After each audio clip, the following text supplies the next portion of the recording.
are starting. All right. All right, we're live. Welcome to the roast of the Denver Nuggets. I am your host, Ray, with sunglasses on. And I'm going to manifest the anger of the community real quick while we talk about our favorite team, the thing that makes us laugh and cry and bitch on Twitter. So let's get into it. Yeah, you can. I'm Ray Vaughn, Ray, the best bowler you know. You can find me at Ray Vaughn Hackshaw on Twitter. Joined by Peter Buckets and 88. What's good with you? What's up? I'm always happy that I'm always happy to talk sports with you, especially Nuggets. And when everything breaks down, Ray, what do? You got to go to the two-man game. You Just gotta you go to and the. me, pick and roll. I'm still taking us against any other Nuggets podcast deal. I'm putting us number one seed in that bracket. In actual hoops. Of course. Oh, of course. I will stand on that business. We're real hoopers out here. Who is that matchup? Problem. It's probably like Dev and Adam. Yeah, we'll probably see them in the final. I think we can take Cam. I think we can take Cam and Ryan. I feel good about that. But I definitely think we could take Will and Grace. I don't want to. Adam's my friend. Don't ask me to cook Adam. That's It's like, nah. I'm sure we'll. I've played with Dev. I'm sure Adam and I will play at some point. But yeah, let's get into the actual reason we're here. The dumpster fire, apparently, that is the Denver Nuggets and the 2024-2025 season. We're going to go in, I'm thinking, reverse order, bottom of the roster all the way up. And before we get to the starters, we'll touch on non-players, entities, community members, if need be. And everyone else wants to catch that smoke. And so let's get into it. The first, I might call it, sin of the Denver Nuggets. I think I have one in mind, but let me ask you this. What was the first thing that went wrong for you this year? Ooh, that's a really good question. Because I feel like there's two things you have to talk about there, right? Are you talking on the court or like decisions that were made leading into the season? Whole organization. Okay. So, yeah. Buzzer ends from last season, worst thing we've done. I mean, I think you have to really talk about the entire KCP fiasco, right? I mean, look, I understand that Christian Braun has had a good year. He is a good basketball player. This year is definitely not his fault. However, it never made total sense to me to replace KCP's spot in the starting lineup with Christian Braun because they didn't adequately fill in the spot behind him with a proven player, right? It was basically like, oh, more minutes for Peyton Watson and Julian Strother. Hopefully we'll also get better. Now, I'm sure we'll get into those players later, but I just think that it's been so clear all year that this team does not fit together as well as it did the last couple of years for, two pretty obvious reasons.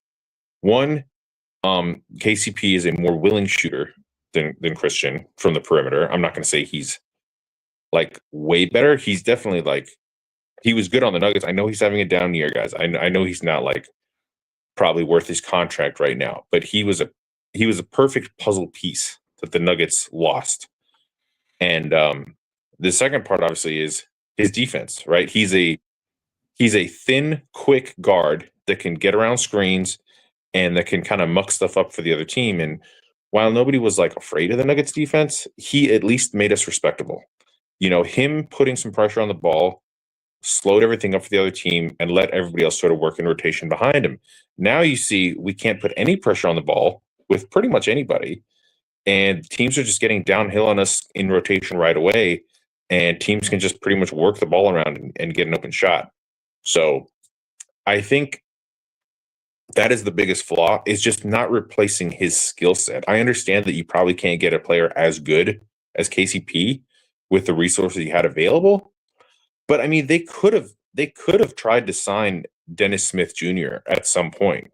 You know, I'm sure there was other players that are veterans that they could have like looked at and say, hey, we just need somebody who can guard on the perimeter a little bit, because this team doesn't have that. I mean, clearly not. Christian Brown, cheeks, okay, huge step back defensively. Aaron Gordon, cheeks, huge step back defensively. And, you know, Jokic, Murray, and PJ never played defense. They've never really wanted to play defense. It's never been why they're here. And now you have this whole sort of conglomerate of one guy carrying a bunch of other guys until he's too tired to try on that end. And now we're how much a hand wave here, a shrug there, here. An exasperated not even look for the contesting things podcast. sometimes. Yeah. Rough. And I think I'm gonna take off the glasses for a moment. And the degree to which I agree with this is that the cultural fit, even, I think has been big. That every indication is that I've heard is that it's not just that KCP was a good defender, it's that he cared on like a night to night basis. He set a standard for himself and by proxy for others that we're going to hold ourselves accountable on defense. And I say not just the my bad, hold ourselves accountable, but my bad and I will do better next time. And we're not going to collectively make excuses for ourselves type of accountability. Because he's a winner. I mean, he's a two-time champion, right? Like, he's not going to go to the Hall of Fame.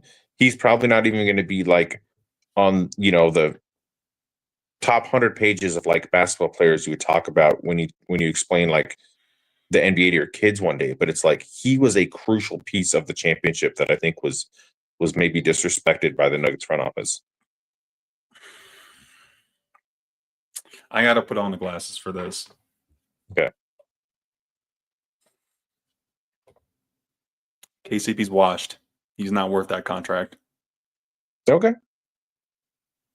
All right. I'm gonna take them off because that is I think that's still true. But so do you agree it's kind of a lose-lose, right? It's like they avoided the bad contract, but they still didn't replace the skill set. Yes. But they also, because Christian is a better player. Like, yes. No argument. In a wholesale context, there's so much more productivity that he's showing right now and has throughout the year that KCP never would in all these little ways. And yeah, I do think it's a lose-lose because if you is it too early in the pod for a football analogy?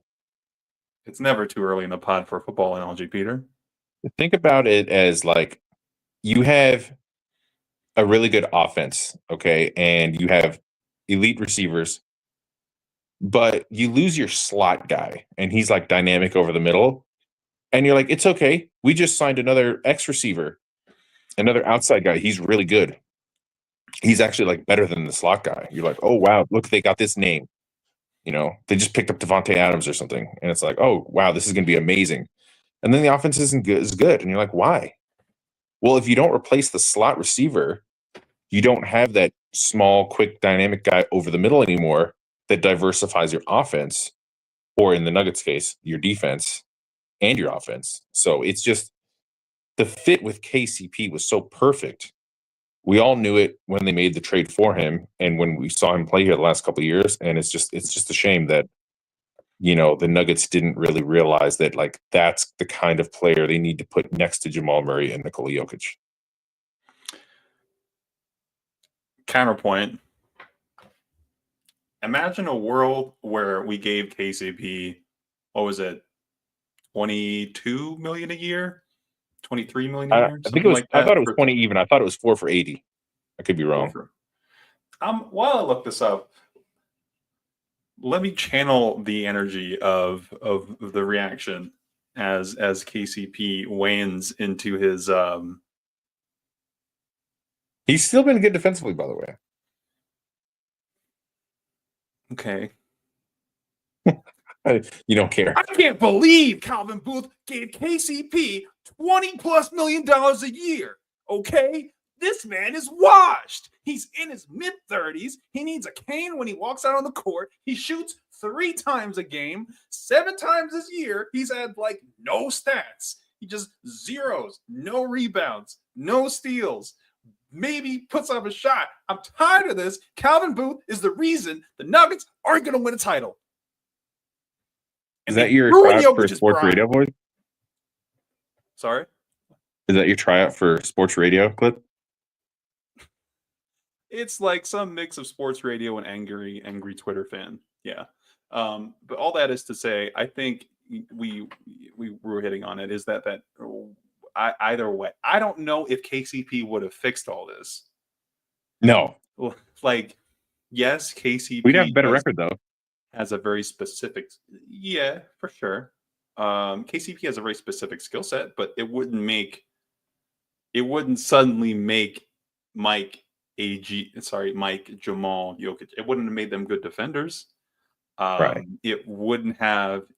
It might have even put more pressure on Jokic to do more. I think about all the ways that Christian Braun has stepped in and provided an offensive relief in terms of productivity and drawing fouls and being active. Some of why Jokic sucks on defense is that he doesn't try. And I don't think that would change if KCP was here, personally. So I don't know. Can I go back to the first mistake the Denver Nuggets made? In your opinion? Yeah, of course. I can't believe they didn't trade away the pick that they used on DaRon Holmes. That man is not playing right now. He's a rookie. We need vets, okay? We need veteran leadership, and we need mature players who know what they're doing. That's a deep cut. I like it. Yeah, no problem. Yeah, I'm just trying to manifest Twitter right now. I don't know. You're doing great. These are fantastic. I don't know if DaRon Holmes, I wouldn't say I like his game. I'm going to say that. But him getting hurt, I think, especially is a big damper on the Nuggets season, in one where AG's kind of been in and out of the lineup, where Vlatko was recovering from an injury, where all these things kind of came together, where Dario also sucked. So, like, you took 3 swings and misses. Yeah, 3 swings and misses at the backup sort of front court positions. And Zeke's kind of, I think Zeke's panned out to the degree you can expect Zeke to pan out. Like, what are you asking of him? You're asking him to play defense and shoot the occasional 3. And, like, he's shown he can do that. Are people both want him to never dribble. I think this is a lot of times true with players they don't like. Don't do anything, but we will also hate it if you don't do anything. And I think Zeke's a little bit in that space. Right. But yeah, just all the I'm gonna wrap this all into one and say all the backup center efforts really, I think have not gone well for Denver this year. I thought DJ gave some good minutes early before he got tired, but then Glenn was playing him too much. He's in his mid-30s. Yeah. I don't know how you felt in your mid-30s. I'm just 30, and I get tired. Like, I don't think you can ask a bunch of dudes in their mid-30s to come in and be every night, regular rotation players. I just don't think it's reasonable. I'm gonna cut the queue a little bit for CT, who's popping in with a comment. Where are y'all at on Malone going into the playoffs? Peter, do you want to go first, or would you like me to go first? I'll go first. I've always been a Malone defender, and honestly, a big softie, because I really don't think much of anything is his fault when he's not given like veterans players. But you know, where I'm at is it doesn't matter how much you've done in the past and built the culture and built everything up if you've reached a place where you're not making an impact anymore. And, you know, obviously we only get what Coach Malone says, is going on and what's wrong with the team from his perspective. The players aren't going to be like super honest about how much they like a coach unless they really hate him. Then you'll actually hear like stuff in the media, but that's like so toxic. The Nuggets aren't anywhere near there. But there is, I would say, rumblings or murmurs that maybe the Nuggets have tuned him out. Maybe it's not just a roster issue, and maybe they don't play hard for him anymore. And as much as I like him and I think he's a good coach, if that is true, unfortunately, you can't bring him back and expect to win, right? So I think it's one of those tough things where, I'm sure the media that's closer to the Nuggets than you and I are would say it's kind of up to Jokic. Like, if he wants him gone, he's gone. But if he is adamant that he should stay, I think he probably also stays. I have no idea what Nikola wants, but he doesn't strike me as the type of guy that wants to get rid of a guy. But he could also be a kind of superstar where he's just like, I don't know, I'm out of it. You guys do what you think is best. So I guess what I'm saying is, like, I would like to see him come back, but I also understand this might be the end of the road. Because I'm a grass is not always greener guy. Uh-oh, glasses on. Here we go. Michael Malone is just a modern day Tibbs, okay? He runs every veteran into the fucking ground, and then way late in the season looks at his young guys and is like, oh, actually, can you help? Now we need you. And they're all unempowered and unconfident and whatnot. And then you learn to look up at the front office like, why didn't you just give me the best roster in the league every fucking year? Gosh.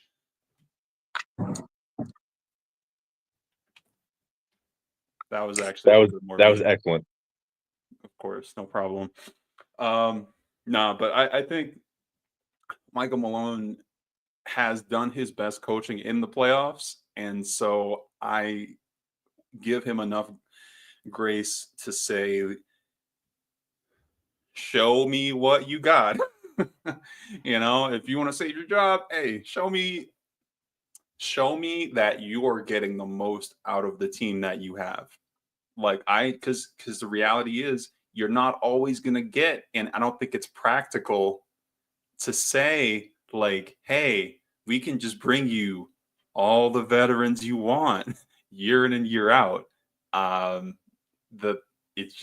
It's not going to happen. And if it did happen that way, it would be very short-lived. It will be one of those things like, imagine there's a different reality where we're where the Bucks are, in that we've spent all this time and energy and years making moves and like trying stuff and trading for a new star and like doing all these things to the point that, oh, now you have no assets and your team's old and your star is still like ready to win and he has this expectation of success, but y'all don't have the resources or the potential or the future to ever do that. And it's kind of over. Well, unfortunately, Twitter has started to make that comparison, Ray, that the Nuggets are like 2 years pre where the Bucks are. But I would say that they're in a worse spot because, like you said, at least we do have young guys on the roster. But I will also say that, like, the big problem here is the people that are the booth defenders or the organization defenders of like, you got to play the young guys, you got to give them time. It's like, okay, well, he's done that this year because he was forced to. And Watson and Strother just haven't been good enough, right? Flat out. Like, they've had flashes, but there's still no evidence to suggest that they're going to be positive players. And so, Booth's plan of like, what? Strother is cheek. I don't want to say Strother's cheeks, but he's not good enough offensively to justify his bad defense. Payton's All right, you're saying playing- it's not fair for me to lump those two together? Okay, that's fair. I mean, yeah, we've seen. Payton's playing good defense. Like, he's doing Okay. things Denver needs him to do. Is he like the ball handler? No. But hey, let's be honest. They're both one-way players. All right. But you'd rather take a defender, a guy who just defends and like, okay, go stand in the quarter. Maybe you hit threes today. Maybe you don't. That's different. Right. Because only one guy has to shoot. All 5 guys have to play defense. That's how I feel. I think he's fine. There are other young guys who I think weren't ready. And I would say I will cop. Sorry. Hold on. Why is Hunter Tyson on the fucking team? Even though look, Hunter Tyson, very cool guy, strong yokel energy. We love that. Man needs to hit the fucking weight room. Okay? Whatever extra pounds Jamal has, give him the fucking Hunter Tyson, because all the hustle and white guy who shoots energy in the world cannot make you big enough to survive in the NBA. I'm sorry. I don't understand. Why is this man rostered? It's a little bit awkward. I don't know if I've ever seen a player get stuffed at the rim more often than Hunter Tyson. He just needs to hit the weight room. I do feel that way. He knows how to play. Like from mentally, I think at a college player. speed. Yeah. He's not athletic enough to play. I would say like at his weight right now, he should probably be playing like the 2, but he's not that athletic to play the 2 keep up with people. So he needs to hit that Vlatko timeline where he just spends a ton of time in the gym. Not where he's just injured every year. What kind of timeline is that? No, I mean where he works out a lot. Where he's in the weight room every night type. That part, not the other part. You want him to get big like Vlatko. I see. Okay. Yeah, where he can play like a forward spot and not be knocked over twice a minute. I'm not saying you can't play the young guys or have young guys to play. But he's the one who I'm like, maybe it turns around and maybe like two years from now, you're like, oh, actually, we needed another shooter, and he's the new Vlatko in a way where he's just like solid. But as far as this year goes, yeah, I do think I understand I understand Pickett. I understand Duran. Before the injury, he looked the way he did. But he's not ready to be good. Yeah. So, and I feel like there's a young guy I'm forgetting. Is there? Dude, well, you didn't really expand on Pickett much. Oh, Pickett is good, bro. He's getting better. No glasses. He's good at what he's supposed to be doing. Like, my thing is, like, he has been really good lately. He was bad in crunch time the other night, but I wasn't really mad at him because I think I'm big on expectations. And to me, it's like, this guy's a second round pick. If he's playing in crunch time, something's seriously wrong. It's also the first time all year you've had him play in crunch time. It's hard. I feel bad for him that he was put in that position. it's a tough spot because if you're Pickett, what are you supposed to be doing in that spot? You're like, oh, I'm gonna get the ball to Jokic. Yeah. Nobody, and you're also not Russell Westbrook. I think Russ is a guy who would take the last shot. That's kind of what he would. He has the cachet, if you want to say that. Pickett doesn't have that cachet. So Russ is not afraid to go down with the ship or sink the ship. he will sink the ship himself. And Yes. I don't want to skip ahead. I'm gonna let's discuss it. Would Pickett be in another team's playoff rotation? Hell no. None of the contenders. Most of the contenders have backup point guards. Most of them. You know, they actually have that spot filled. I mean, maybe he'd play for the Knicks if you like him over campaign. Maybe. Maybe the Bucks. But what I will say is, like, he hasn't had the kind of regular season that implies that he should be in the playoff rotation, if that makes sense. Like, if he had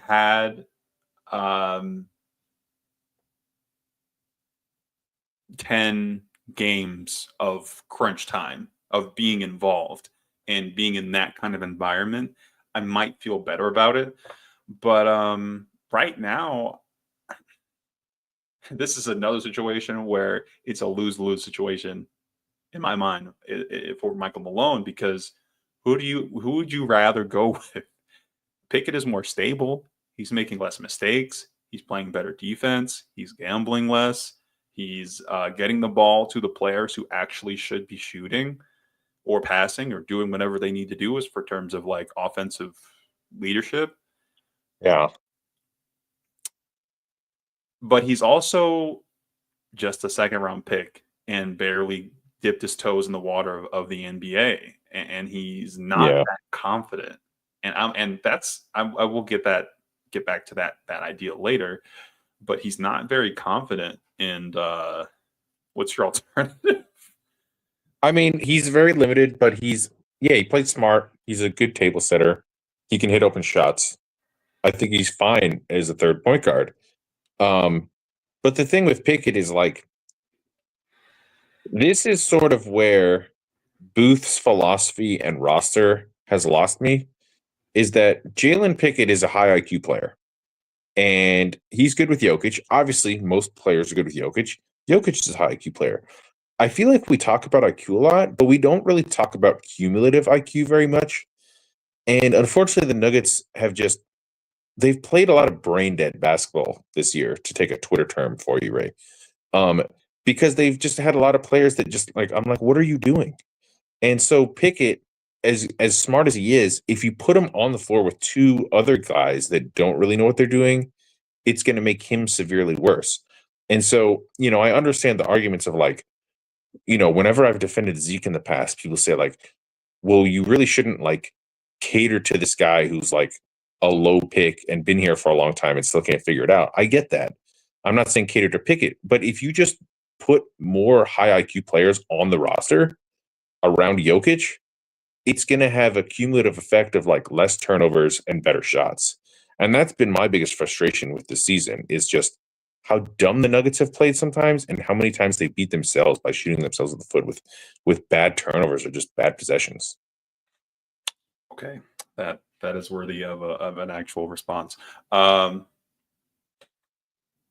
do agree that they lack the offensive continuity, not continuity in like we can play the same the whole way type of thing, but continuity even like within possessions. Like, to your point, that we can have two guys do something really clever with the basketball and create an advantage, but that there's a third guy or a fourth guy who's going to catch the ball and do something dumb. They're gonna take a bad shot. They're gonna catch the ball open, hesitate, dribble 2 times, dribble into the middle of the paint, and then take a mid-range pull-up or something like that, something of that nature, or just turn the ball over. Whether it's because it's not entirely incompetence. Sometimes it's confidence, sometimes it's incompetence. But like as far as that sort of turning the half-step advantage into a full-step advantage, into a two-step advantage, into an open layup or an open three or something, they're definitely lacking that.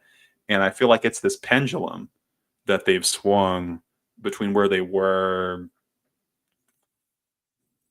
5-6 years ago, where they had Monte and Barton and all these guys who, when they traded for Bryn Forbes, I'm not hated saying that I did hate that. They had a lot of sound offensive players, guys who know what they were doing and how to move and find open looks and all that stuff. But then they lacked the physical tools, the defensive potential, the athleticism, the physicality, all those things. And so we said, and I think a not inaccurate assessment of that era was, okay, we need more of that. We need more physicality. We need more length. We need more defense around Jokic, around Mike, around Jamal. And that all made sense.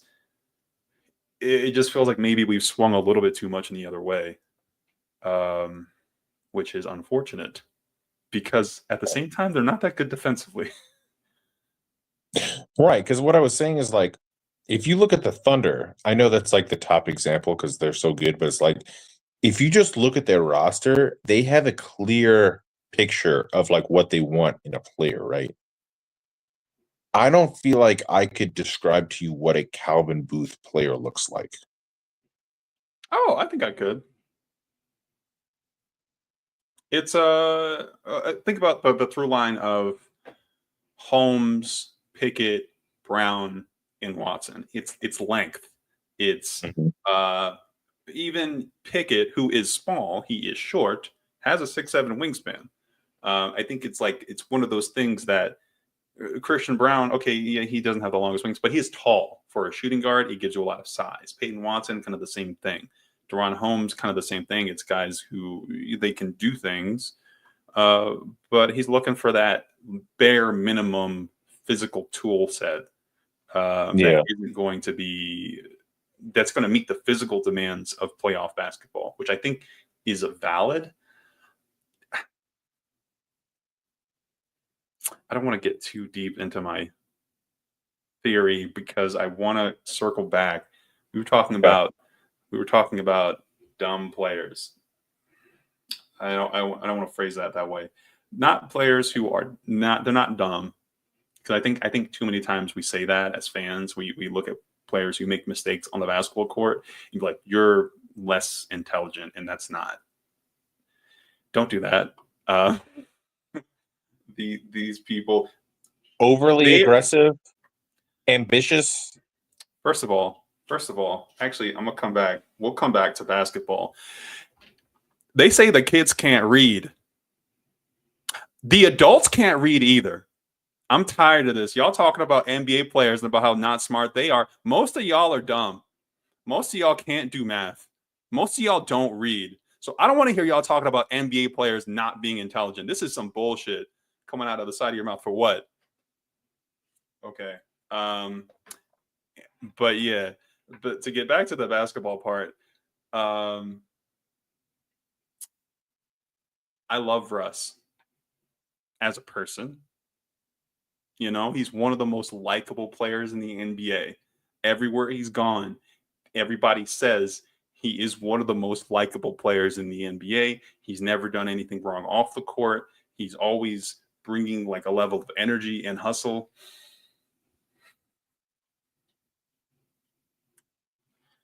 Russell Westbrook is the reason Russell Westbrook has no titles. Everywhere he's ever gone, it's not just ego, it's his play style, it's his skill set. It all happens together in such a way that Russ cannot scale down. There is no in for a penny, in for a pound. You got to go all the way. You got to go all the way. Russ is 10 toes down. He is mystery flavor ice cream that you can only buy by the gallon. You can't get a scoop. You can't get a little cone. You can't get the pint. You can't get the quart. You can't get the bucket half gallon. You got to get the whole gallon. And I don't know if you want a whole gallon of string bean flavored ice cream. Like, you don't always need that.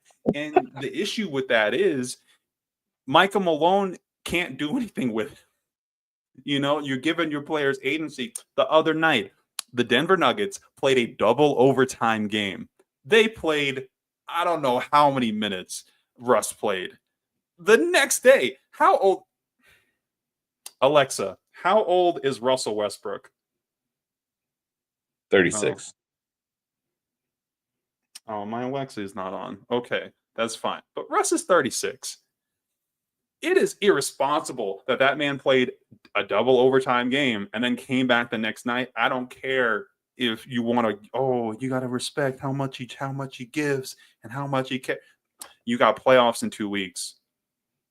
You just played a back-to-back. You're 36 years old. He wasn't helpful in that game. He didn't do anything positive.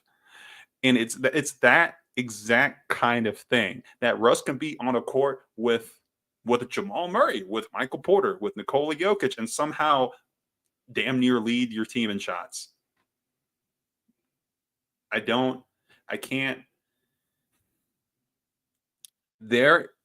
I want to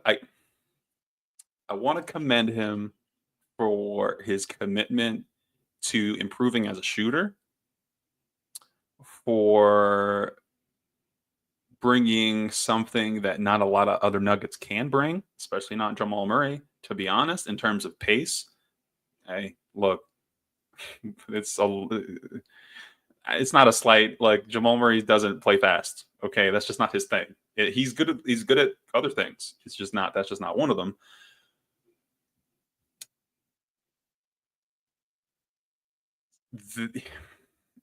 You can have two players who shoot 40% from three, and they can have wildly different impacts on a defense, on how they're treated, on how they're responded to.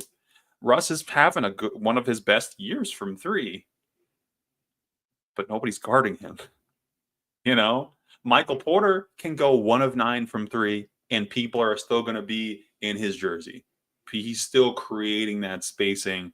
Nobody cares what the numbers say or how many threes he's missed or whatever. Is he hurt? Is he not? He's Michael Porter Jr. People are going to give him that respect. Nobody's respecting Russ. And the issue with that is it doesn't just make his job harder. It makes everybody else's job harder. It makes his own job harder because he's trying to make these crazy passes because he has to. It's like Facu. It's not the same as Facu, but it's a similar problem that the degree of difficulty on everything he does is that much more, because if I'm a defender, I want you taking that shot. Take that three.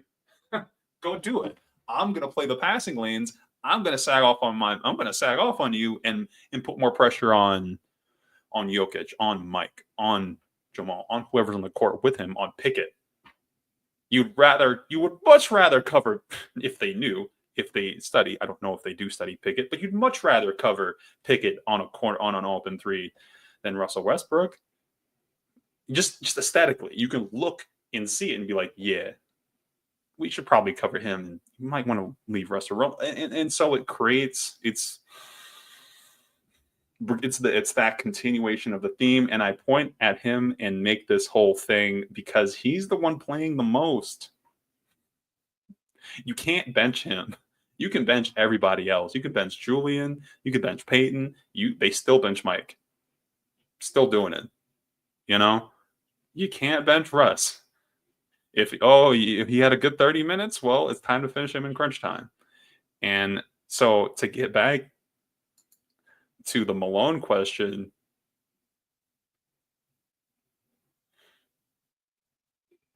can he manage this?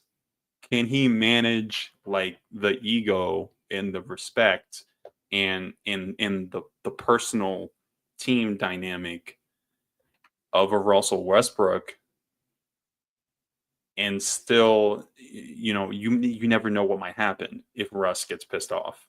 You might lose other players in the locker room because they respect him, and it's a really tough spot in my mind because you could be fucked either way. Because this man is smoking layups. This man is chucking he's throwing fastballs, and they're not all going to where they need to go. Christian Brown is suffering from these outlet passes, man. I tell you, some of these catches that other guys are having to make because of Russell Westbrook passes are they deserve some credit. That's all I'm going to say. I feel like we've covered most of the bench. Is there anyone else you want to touch on? Or we could pour one out for Vlatko?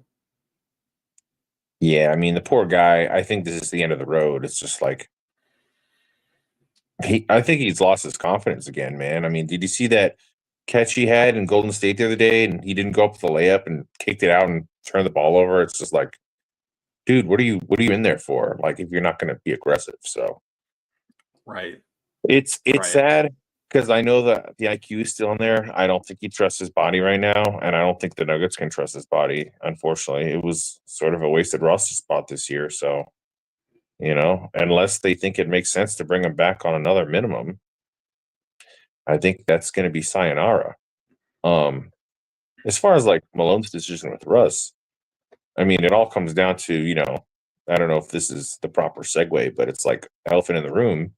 Jamal Murray's hurt. So if Jamal Murray's not playing in the playoffs, then yeah, you're going to mostly die by Russell Westbrook 30 minutes a game. But it's like, I don't expect Russ to be on the crunch time lineup if Jamal's healthy. I think Russ expects to play. And it might not be, and that's another thing, is it's not always Russ, it's not always Jamal coming off the floor. Sometimes it's Mike or AG. And even in those contexts, I think it's a challenge. Time out. Do you remember earlier in the season how well Russell Westbrook was playing? Do you know what the conversation was? Should Russell Westbrook start? This was a real conversation that Twitter and DNVR was having. Let me. I got this. Yeah, answer me. Clearly, Russell Westbrook is a better player than Jamal Murray's ever been, and he deserves a start. Jamal needs to take his ass to the bench. Always coming in. Russ is never out of shape, okay? Russ never fucking throws heat packs on the court or anything like that, okay? He's always got that dog in him.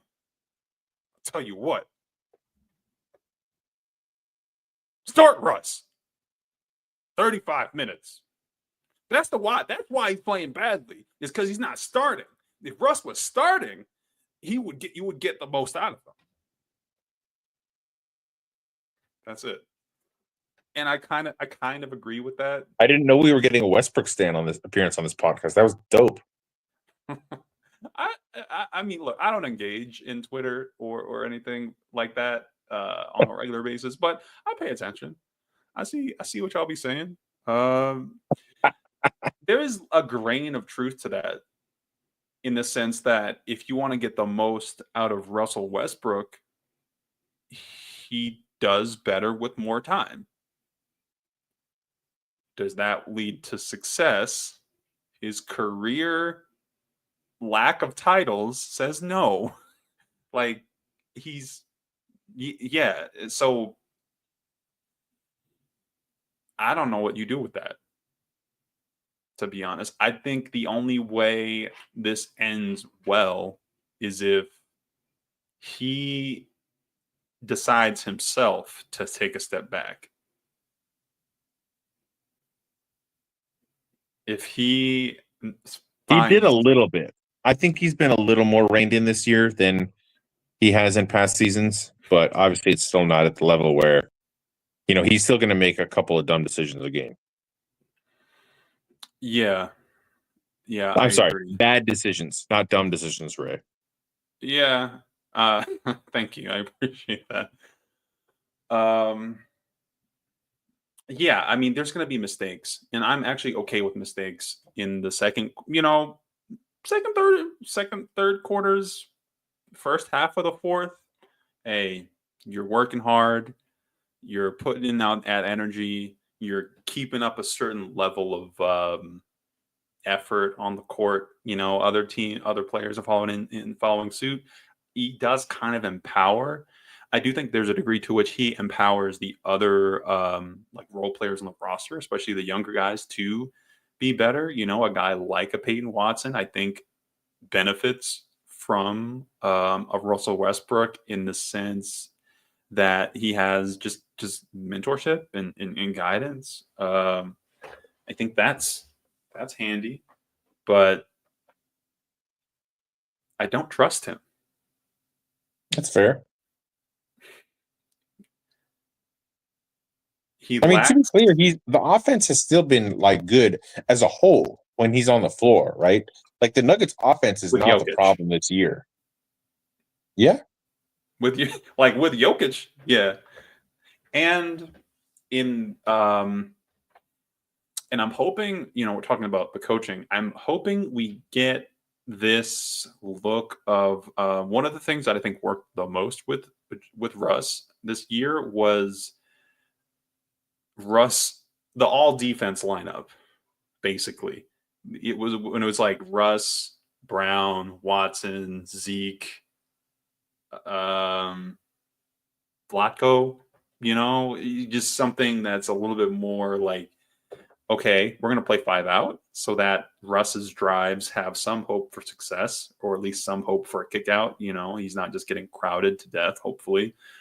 And that they can play good defense without any liabilities, which means not having Julian Strawther on the court. I'm sorry. And then they can get out and run and play at the pace that's comfortable for Russ. I think that has been successful. And I think a lot of the early, I think they found some unique lineups that worked when Julian did go out. Yeah. Yeah. So I hope he finds whatever he needs to find, because some self-control, really. Stop smoking layups. That's not okay. I'm okay with you missing a three. I'd rather you not take above the break threes and break them, because your back defense responsibility usually in that situation. But like, you miss a good shot, it's fine. I haven't rewatched that play enough just because it's so painful, but I'm still unsure why he didn't try to dunk that. I don't feel like it wasn't a contested layup. It was uncontested. I didn't know which one you meant. Until even yeah. I know the one you mean now, but there were so many. And even the next day. Yeah, that's called being 36, I think, and playing the minute totals that he did. I feel like dunking is. I don't know how many times you dunked. It's a lot of work. Shots fired. I think a lot of people, if it's people out there, I don't know if y'all have dunked before. It's a lot of work. It is. Not that I know from experience, but you do it, and everybody's like, "Why can't you just do that all the time?" And it's just like, no, I like my knees. But yeah, I'm not mad you didn't dunk it. I'm speaking to Russ, but you gotta make that. You gotta make that layup. This is another like unathletic white guy take for me, but one of my pet peeves is that NBA players hate jump stops. Like, you could have just jumped on, like, landed on 2 feet and either went up or pump faked. I don't see Russ as a jump stop guy, to your point, because I think a jump stop is really useful if you're comfortable with your fadeaway that you might end up having to go to. But I don't have any issue. Like, even at his advanced age, I think Kyle Lowry would have probably jump stopped on that play and either gotten fouled or passed it back to CB. Yeah.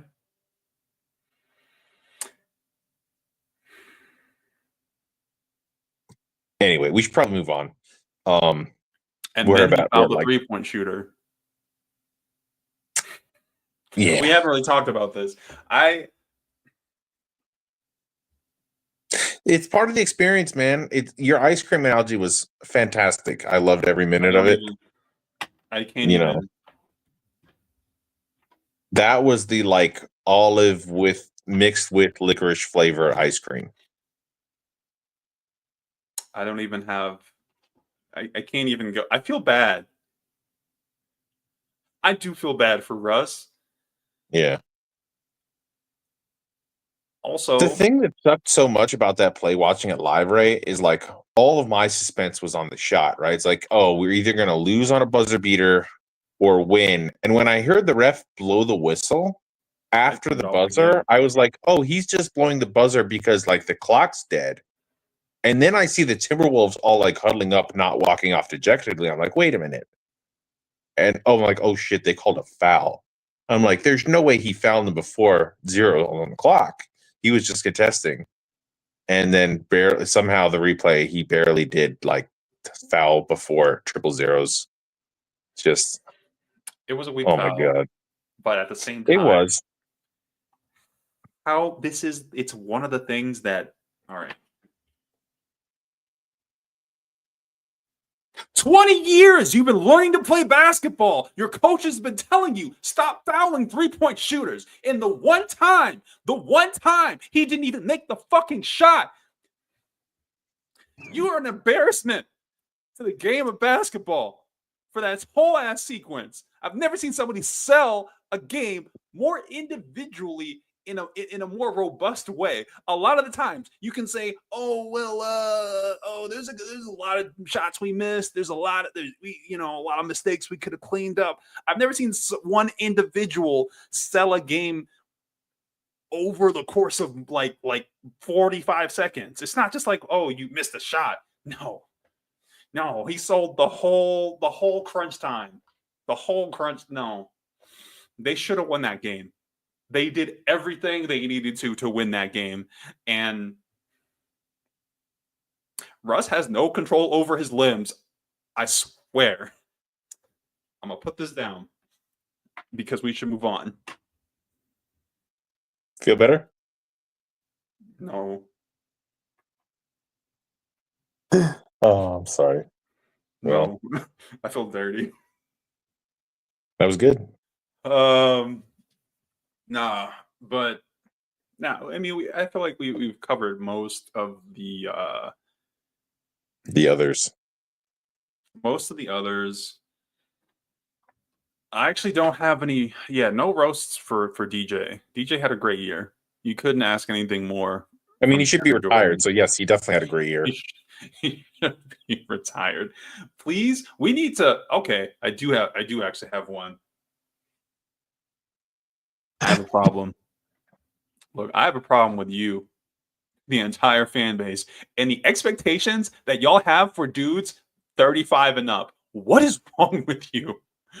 Just because LeBron is doing it doesn't mean everybody can just play until they're 40 and they're going to be good. That's not how the body works.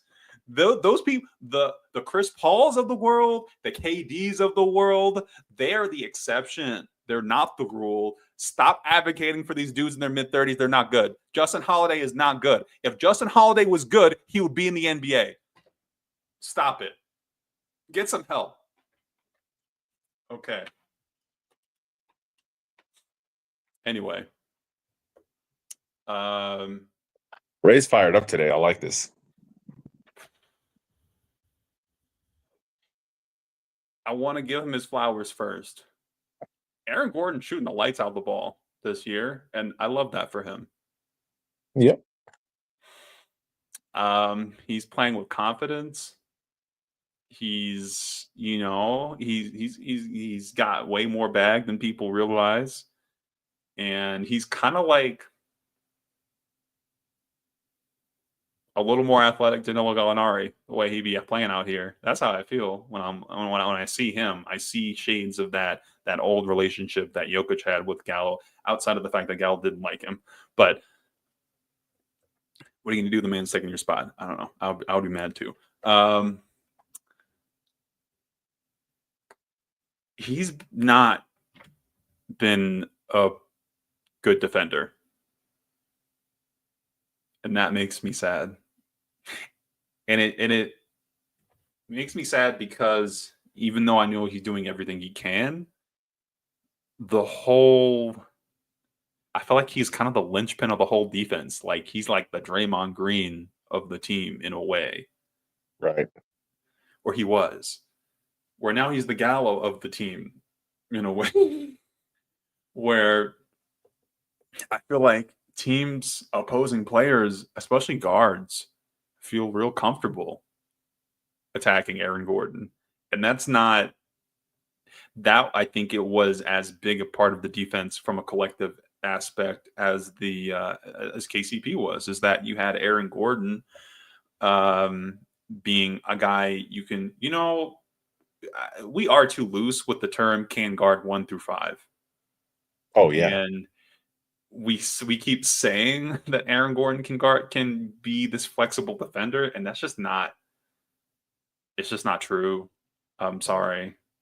I can't put the glasses on for this one because I'm not. I don't feel good. I don't feel good about this. It's not like a reactionary take. I think we kind of have to accept that this might be it for him in terms of being that, like, even Paul Millsap around this same age range, and Aaron Gordon has played a lot of basketball in his career, a lot of high minute totals and high pressure situations, and he spent a lot of years in Orlando just carrying that team. Mhm. And I just don't think can't go forward expecting AG to be this big plus defender, and that's not an awful. It's not the end of the world for him personally, especially because he's already been paid. But for Denver in their defensive scheme, now you have 3 bad defenders. One, I'm gonna say 2 better than average defenders in CB and AG, and Christian has also taken a step back. I think partly because of his offensive uptick, but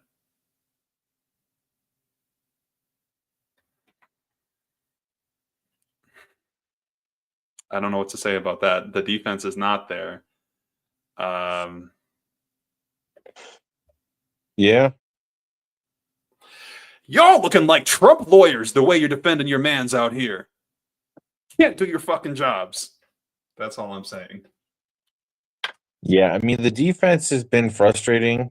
I think it's like you said something interesting earlier about KCP, how it's not just that he was a good defender, but he seemed to like also hold people accountable, right?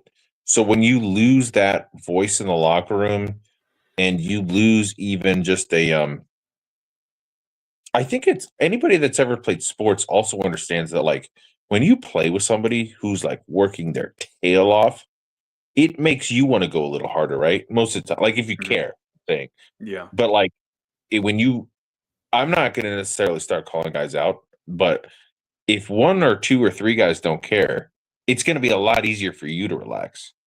So when you're Gordon and you're on the back line and you don't have KCP anymore digging on like every screen and closing out hard, I think there might just be a little bit of like, oh, this guy got blown by again.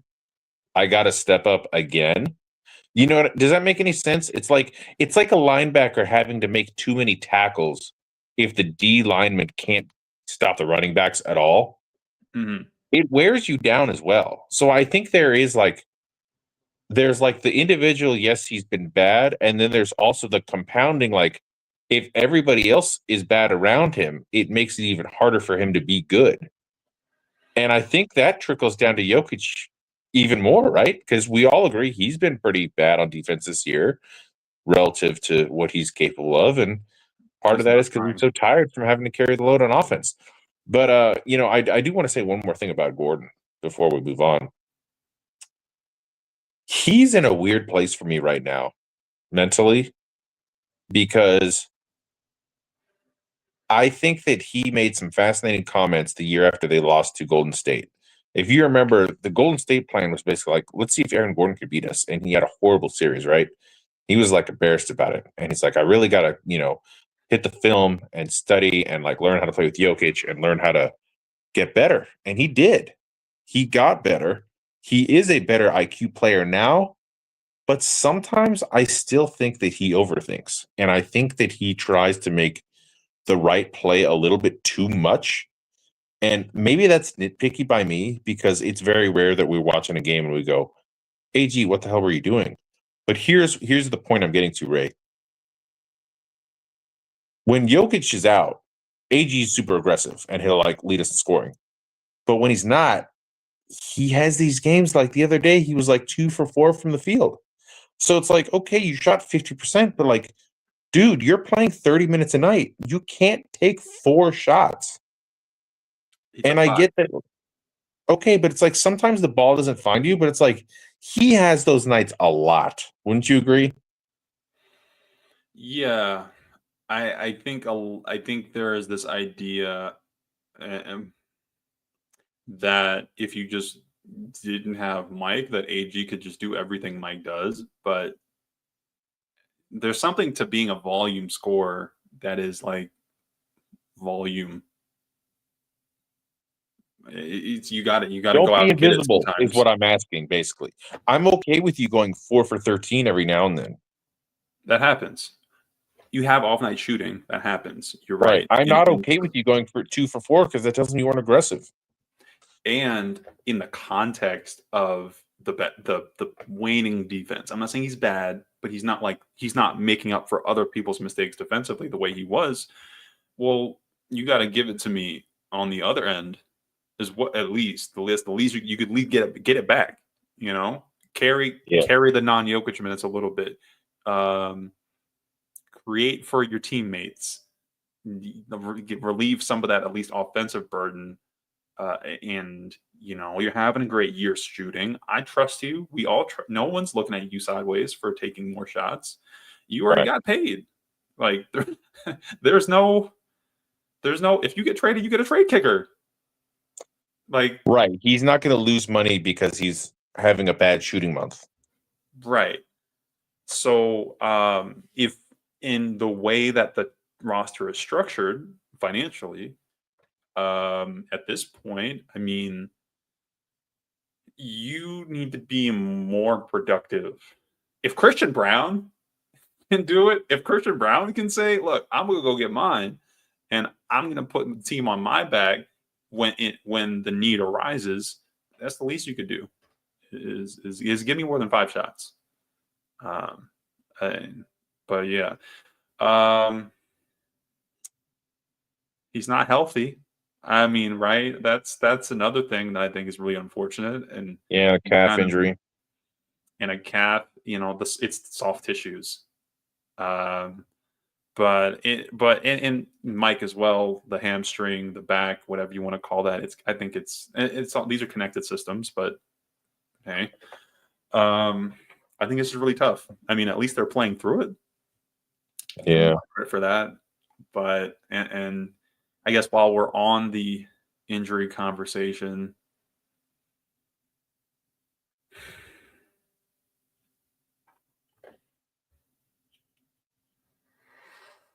oh no, 4 out of the last 5 years, Jamal, you can't be ready for the playoffs. You're making all this money, and for what? And for what? You were supposed to be a number 2 option on a championship team. Got Jokic out here putting up 70 while you over here on the sideline, goofing off, laughing, smiling, and whatnot with your $200 million. Shit, for what?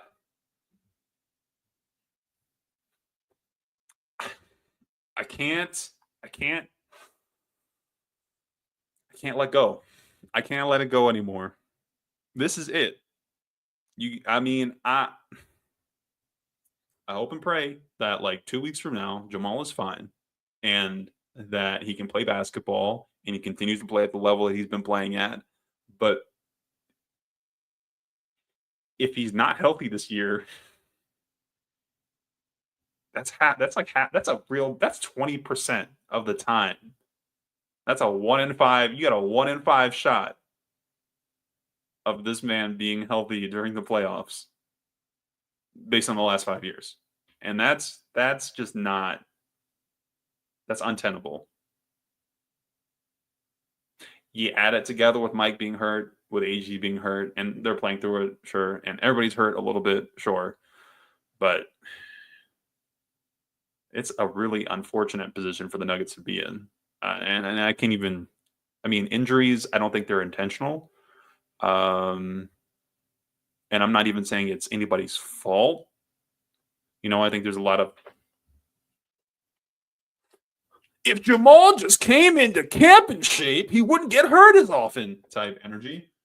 But I think the end of the season is supposed to be when he's in shape. You know, and he's been playing all these minutes, and that's how you get in shape. That's your process. I'm like, all right. So I don't feel like I can put it on that. He looked so good 2-3 weeks ago. Yeah. You kind of said what I was going to say too, which is like, look, I understand fans' frustration with Jamal Murray. I'm always totally fine with anybody criticizing a player if they play poorly. But I guess maybe it's because now, okay, I have to preface this with something. I'm no way, shape, or form comparing myself to professional athletes. I played in high school and ended there. But by playing sports, you understand like how much injuries suck and take a toll on you. Like I was healthy my whole life. And then I finally tore my ACL like between junior and senior year, and it was devastating. Like I couldn't play my senior year. And I don't think Jamal wants to be injured. Unfortunately, you know, it's a grueling sport and you get injured. And so I don't understand people that get mad at people for being injured.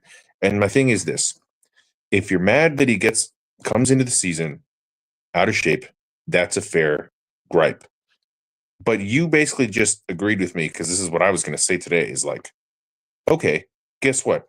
It's not like Jamal Murray's been playing good for 1 or 2 weeks. It's not like he's been playing good for 1 or 2 months. He's been playing good since December. This is like 4 straight months of good basketball. He got hurt. This has nothing to do with conditioning or with coming into the season out of shape. Guys get hurt sometimes, and this is bad timing, obviously, but I don't see any correlation with, and you know what? Obviously, I'm not a doctor. Like, if somebody wants to like clinically correct me on this, I would love to have you come join our show and explain it to me. But he was playing good. He was spry, and he looked fine to me. And you got hurt. Sometimes you pull up lame, or you know, things happen. It's a long season. Okay, But I don't blame it on that. I don't get that. I don't blame him. However, I gotta take it into account with my Sure. future expectations. If you want to go the results on me, of course, I can't deny that part. It's not his fault. It's not like I'm like, oh, it's your fault. You tore your knee up, you know, all those years ago, and it's your fault. You did X, Y, and Z. Or no, but we just gave you $200 million. Like, I can't. So all that is to say, I will be shocked. I want to go on record. I will be shocked if he misses a playoff game. I would have agreed until like the last couple of days, based on the way that they've been talking about it. Unless it's like a some type of subterfuge, like a smokescreen. They're just kind I thought it of was a pulled hamstring. finessing it. So obviously the severity matters here, but it's going to be 3 weeks from since when he last played till the game 1 of the playoffs. Obviously, earlier than that, if we get stuck in the play-in, hopefully we won't have to get there, but we'll find out.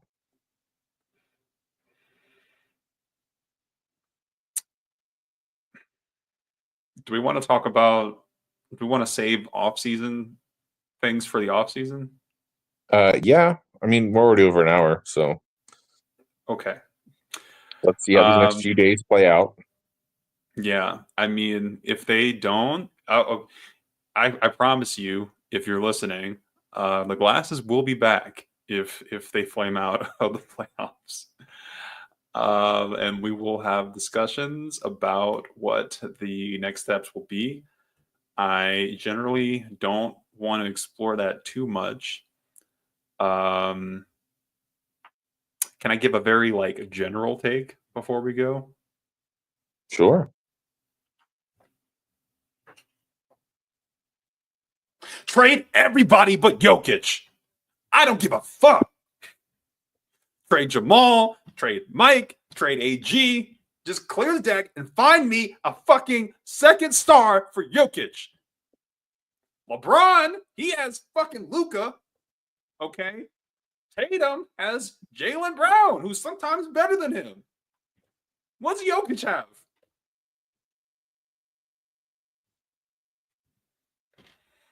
Who's his second option? We don't even know on a day-to-day basis. Doesn't know. Where are they at? I don't know. I haven't seen them. They're on a milk carton. I don't know. That's it. It's like, yeah, if it really goes south, I would rather get rid of everybody and go find hey, is Giannis available? Go. I don't want to see them do we traded one of them and now we have two more role players. Because it's all the things we talked about in the beginning. The complementary nature of the starters, they're all necessary. If you don't have Jamal, you can't lose Jamal and still have the guard production. You can't lose Mike and still have the spacing. You can't lose AG and still have the physicality and the secondary ball handling and the occasional shot making. They're too intertwined, in my opinion, to have any kind of minor adjustment actually elevate them as a team, in my opinion. So if it does come to that, I'm gonna have some trades and some takes. That's fair. Yeah, we'll save it for another day. I do want to reference a tweet earlier from our friend Miroslav that I enjoyed. He said something along the lines of, the Nuggets were once a stable house, but their pillars have been damaged. And it's so sad to read that, but he's 100% right. I mean, at some point, the injuries just add up. I mean, poor Mike, 3 back surgeries. The guy has drop foot. Like Vic, I don't know if you saw that, but Vic Lombardi pointed that out on Twitter the other day of why he's not better at defense. It's kind of a problem to have a guy in your starting lineup that has drop foot and you're asking to compete for a championship. So yeah, it's that's kind of Nug life, but he did win a ring here. They figured it out before, but I guess, the more I look back, it's 23 was one of those years where we had a good team, but everything went right. I think there was a fool's gold from the fan base that this was going to be a dynasty. I mean, Malone's comments at the parade didn't help much, but what is he supposed to say, right? Good times. He was drunk. Yeah, he was. Yeah, I mean, I didn't expect. I didn't expect. I just want another one. Yeah. It doesn't have to be immediate. I think a lot of people expected that. Expected oh, you did it last year, so you just do it this year again. And that's not. That wasn't happening before the new CBA. Right. And now the new CBA is here, and it's breaking teams up, and it's keeping everything. It's parity, and I think we see that parity in the Western Conference right now. Can we try to end on somewhat of a positive here? I'm gonna do something I rarely do on this show. I would like to give you a prediction before we go. Okay. The Nuggets will not lose all of their last 3 regular season games. I'm really going on a limb here. What do you think?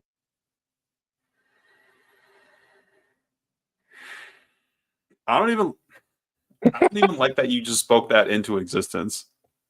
I said they won't lose them all. Yeah, you did say that. You did say that. We will see. I don't know if I have anything to end on that's positive. I think I'm gonna. If you want me to say positive things, I mean, Jokic is having a historic season. We've barely said his name, so all right. Hold on. yes. Jokic.